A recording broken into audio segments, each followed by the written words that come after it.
Ayan, sobrang saya ko today. Na-monetize na ako ni Facebook. Less than 2 weeks. Ayun, sa mga nagtatanong ako, paano ako nakagain ng in-stream ads sa Facebook na 1,000 lang ang followers ko at may in-stream ads na ako. Well,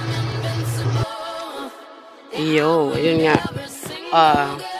Within 2 weeks, I got my in-stream ads sa Facebook. Hindi ko alam kung bakit ganun siya kabilis.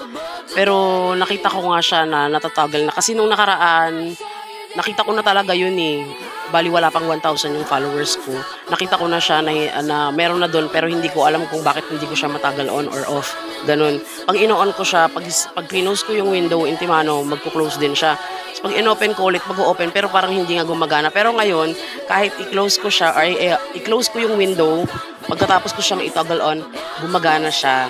Tapos may nakita na rin ako doon na nakalagay na if you turn this off, your videos won't make money by ads. Parang ganun. Ganun yung nakalagay. Tapos, so nagkataka lang ako kasi ang alam ko ang in-stream ads is for 10,000 followers and 60,000 views watch time sa video. So hindi ko alam kung bakit siya ganun kaaga pero thank you pa rin kay Meta kasi meron din akong account na isa pa. Yun nga yung 7.7 ko na account ang followers.